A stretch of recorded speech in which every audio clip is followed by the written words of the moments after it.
Ladies and gentlemen, it's here. Confirmation of what all of us already knew. Liverpool are going to be crowned champions. But there is still hope. Why am I saying that? Manchester United still mathematically have a chance of finishing above them. Don't lose the faith. This is something we've all gotten used to saying this year, but it couldn't apply more to this situation right now. Liverpool have just had a sensational weekend, not only in their own game, but only 2 in the top 7 won their games. Man City have had better weeks, that's for sure, and almost all of those weeks preceded the current Premier League season. Out of the Champions League in the most decisive edition of their annual duel with Real Madrid, rumor has it, Kylian Mbappe is still laughing at Gvardiol, which is just very rude. Fair play to Mbappe though, that's the player that Perez has been dreaming about for years. All due respect, you are one of the best midfielders of all time, but I hope you're learning Arabic, buddy. Only 2 points separate 4th from 8th, showing how crazy the battle for European places is. The title race might be over, but there is still a lot to play for. Hello, hope you're doing well. Welcome back to the channel. I'm Tinashe and I'm going to be like Liverpool right now. I'm going to jump straight into the meat and bones of this video because just like them, efficiency is the name of the game today. So Man City and Liverpool has been the go-to fixture in the Premier League calendar over the past couple of years just because of how much better those two are than the rest of the teams. And right now, I don't think that the gap in quality between those two teams has ever been bigger, and it's swinging in Liverpool's favor no less. Apologies, my thoughts are going to be a little bit scattered in this video and not as organized as the other videos because I haven't had that much time to write a script, so here we go. So I thought that Man City were going to be a lot better because the game was being played at the Etihad, and fair play to them.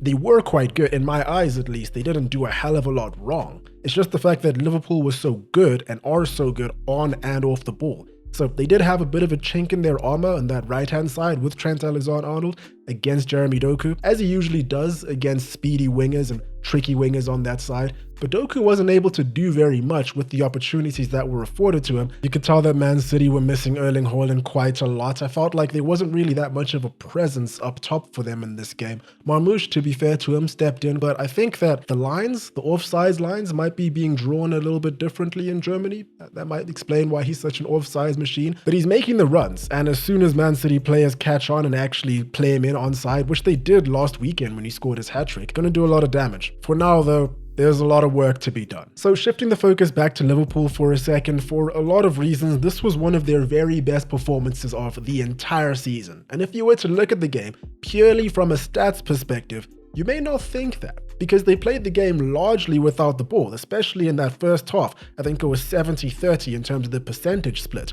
But Liverpool never looked like they were too worried, like they were under too much pressure at all. In fact, they scored 2 goals from only about 3 shots in the first half, and one of them was off of a corner kick. And their first goal really was a thing of beauty. Very clearly something straight off the training ground. The corner comes in and Szoboszlai gives the no-look pass that just is going to be in highlight reels for the rest of the time, isn't it? Salah with a fantastic finish, because who else was it going to be, really? For the second goal, Man City's defense gets caught out embarrassingly like they have done so many times this season. But I will say that there was some clever play though, whether it was intentional or not. Szoboszlai is offsides, and I'm guessing that Gvardiol doesn't follow him because he thinks that the flag is about to be up.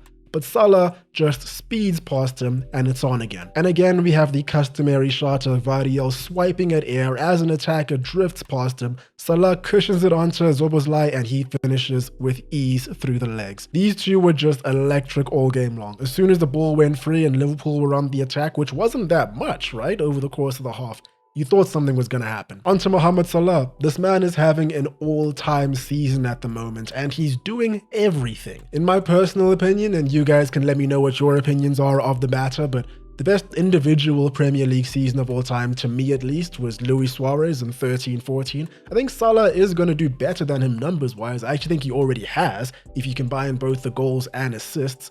But Suarez was just a one-man team. So I don't think that he's going to do too much in convincing me personally that he had even the best individual season for a Liverpool player, but he's doing insane things right now. If we take a look at his stats, he's played all 27 games for Liverpool, and he's played just about every minute of those games too. He scored 25 goals, he's made 16 assists, he's 32 years of age. I really don't see anything stopping him over the course of the next 11 games or so in the league from shattering records, bar injury. But let's be real, Mohamed Salah doesn't get injured. Over the past how many seasons has he been in the league now? About 9 seasons, right? He doesn't get injured. He won't get injured. Let's be real. And because this is a topic that's going to be discussed over and over as we progress in the year, who does Salah really have in terms of competition for the Ballon d'Or right now? I know that we're probably going to see a lot of different candidates pop up, especially as knockout round Real Madrid starts to loom closer and closer. But if we talk over the course of the entire season, if Salah continues going on like this,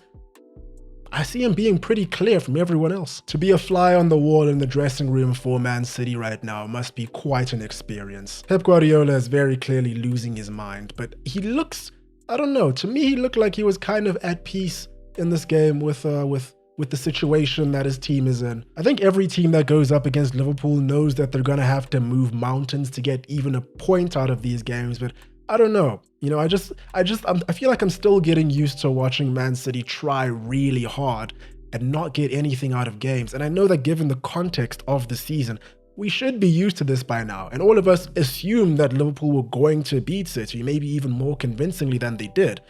But still, Liverpool now go 11 points clear at the top. Man City don't move whatsoever. And the season, it's wrapped up. It has to be at this point, right? In terms of 3rd and 4th place, there was no movement whatsoever because both teams occupying those positions lost their games. Newcastle took on Nottingham Forest in Super Sunday, and it was one of the strangest games I've ever seen, but it was fantastic. A true blockbuster event. First, Forest score, then Newcastle fire 4 back at them in 11 minutes. And then they coast and very nearly forfeit their lead, conceding 2 to end the game 4-3. Again, like I said, Arsenal forfeited what little chance they had of keeping pressure on Liverpool and potentially having title aspirations. I don't think anyone actually thought they were going to catch up, but having it formalized now, it's not nice. I mean, you know, they do have a game in hand, so they could get that lead down to 8 points, but I just don't see it happening. I've said this before, but I feel like, I don't know, I just feel like repeating it kind of every week as this topic comes up.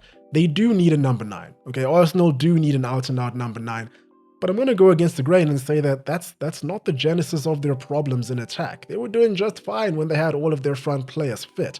They've just run into some really bad luck right now. And yeah, they do need reinforcement to mitigate against those problems of getting injuries, but to get to where they are in the position that they're in right now, based on all the problems they've had over the course of the season, it's an achievement in itself. And listen, you can talk about previous seasons gone by and compare them to this one, saying that this was last season or the year before, that Arsenal would be a lot closer to Liverpool, maybe even within a point or two, maybe even above them. But if this is what an off season looks like, I think they're doing pretty well. Plus, it could be worse.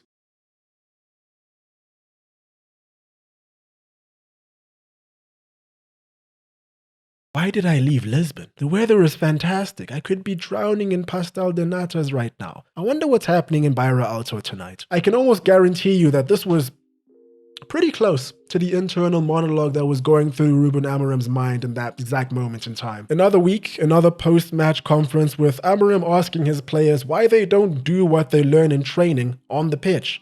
Times were better when we had the GOAT available. I don't know if it was just my broadcast or maybe it was just my mind playing tricks on me, but I felt like they were panning to Sir Alex Ferguson quite a lot. A lot more than usual. You know, talk about Ruben Amorim's monologue, I wonder what's going through his head. They've ruined everything. The ungrateful mother. So many mistakes, so untidy. I really do wonder why I keep subjecting myself to this every single weekend. There was a great comeback towards the end, that last 20 minutes. If United can play like they did in that last 20 minutes regularly, then they might be cooking. As soon as Garnacho came onto the field and Fernandes was able to get on the ball a lot more, I felt like the game was significantly better. But they shouldn't have been in that position in the first place. It's a real shame. Spurs continue a rare winning streak with a 4-1 win to Ipswich away. Postecoglou is now only 6 points from the top half of the table.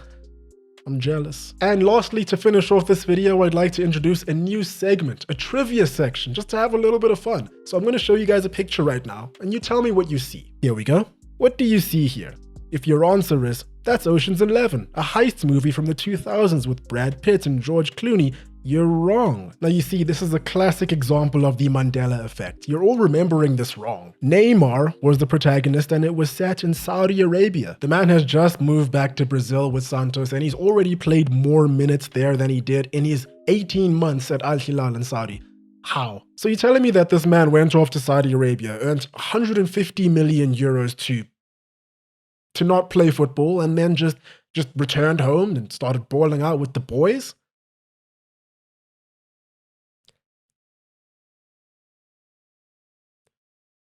You know, life is just it's not really set up for all of us, is it? You know, like what are we actually doing here? Like what's actually happening? And there we have it. Let me know what you guys thought about the most recent fixtures. That's all for me today. Hope you guys enjoyed. Hope you're having a great day. Cheers, and I'll catch you in the next one.